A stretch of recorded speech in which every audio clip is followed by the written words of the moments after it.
me losing my daughter, God has caused me to touch so many people, so many friends that have gone through this same situation that say, you actually did nothing for me, but just me being able to see you when it was my turn, I knew it was possible. That's right. So I know there's a reason that he does things. And so while this has become my new life, I know that there's a reason that he did it. And I know that there's a purpose. I don't always know what my purpose is, but I know that I have a purpose, and I am I'm okay with it. I really am.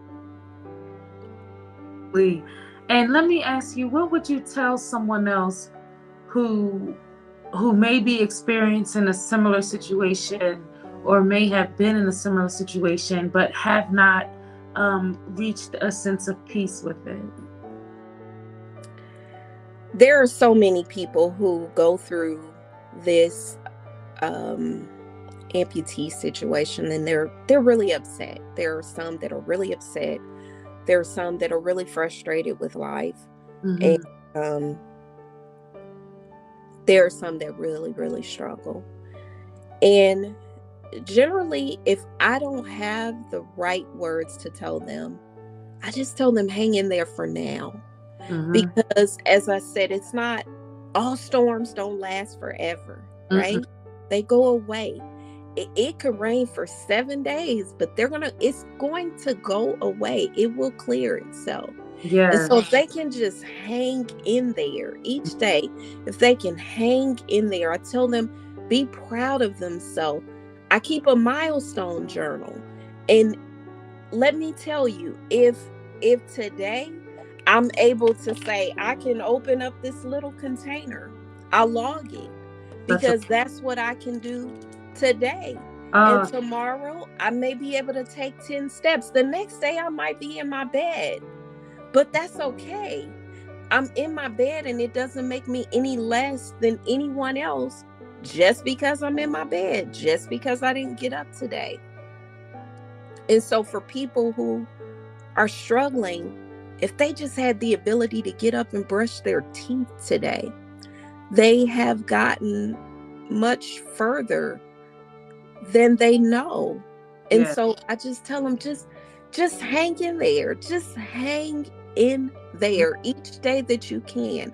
Just hang in there, because you are going to have that day that you say, okay, today is the day that I try something different. Mm-hmm. And when you do, be proud of yourself. If you don't accomplish it, be proud of yourself, because you tried it. Not because you didn't complete it. Okay, fine. If you want to call it a failure, that's up to you. But guess what? You failed trying it. Yes. You didn't fail because you didn't try it. So, I just say, just hang in there. There have been so many times through this journey that I just want to cry and say, forget it. It's not designed for me. I'm going to stay in this wheelchair. This leg sucks. I'm not going to wear it. And then I say, put it on again tomorrow, or get up today and try again. Just try one more time. Maybe there's a different fit. Keep twisting the knob. Okay, you don't walk fine today. Pick up the walker and walk with it. Maybe it'll help you better. You don't have to be without a mobility aid. They are meant to aid your mobility. So if I'm in my wheelchair today, that's okay. If I do nothing more than go down and hobble around and cook dinner, it takes so much effort. If I cook from my wheelchair, I tell people all the time, don't worry. If you're not wearing that prosthesis, it's not a competition. Right. It is not a competition, and you are great. Yes. You are great. Just know that if nobody tells you, you are great. I go on social media sometimes just to hand clap people. I go on there, I literally just hand clap people. Yeah. I go under posts and I don't just like it. Yeah. I put hand claps. I want them to say that at least one person That's gave right. me a hand clap today. That's At right. least one person. And that gives me such joy to do. I I can't even tell you how much joy that gives me I to love, cheer on somebody who they think they're doing so little. I just, I it love, gives me such joy.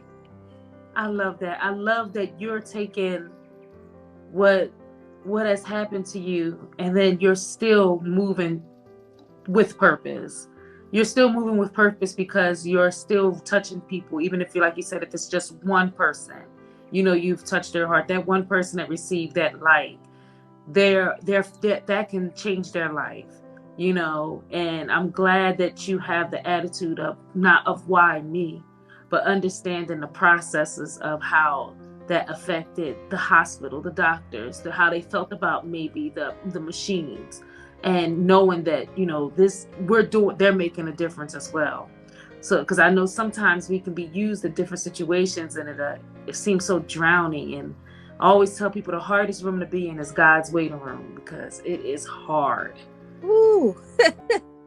and so, but when we realize how many lives we're touching while we're in that room, we just want our life to be touched, but at that same time we're touching everybody else's life, and we share our stories. And when whoever's helping us, the support, like your husband, your mom, all of them now have a story. All of them now have been through something, and are now able to help someone else out. Someone may have never even heard of the eco machine, and now may hear your story and say, okay, you know what? I know that there's something out here that can help my sister, help my mother. And so sometimes we're just used all in these different avenues to go full circle. And I love that you're so positive. I admire your perseverance through life, your resilience, that you've shown, and your ability to be able to talk about it and also have understanding about it, which lets me know you're healed from whatever you went through, and you're able to share about it. And I think that, again, others are going to be able to learn about your story, about whether it's about your daughter or about your medical situation that have occurred, and also get the strength like your husband and your mother did, because that's a lot of strength when family members are going through things, you know. Mm. Because I remember when I got out of the hospital after having my daughter. I have a 2-year-old, and I got really sick. And if it wasn't for my mother and my sister, thank God for them. And you think about how family comes through and they support you. And some people's families don't. Some people's families just say, "Hey, we got things to do. We're busy. Take her to a home or anything. I can't care for her. Let's get her this. And so for the fact that people took the time out to care about you means that you must be doing something really great on earth before that happened, because they're here for you and they care and they love you. Mhm. And so, again, I thank you so much for taking your time out to speak with me this Saturday. And you have beautiful photos. They'll be showed all throughout this interview. And once it's uploaded, I'll be sure to reach out. Um,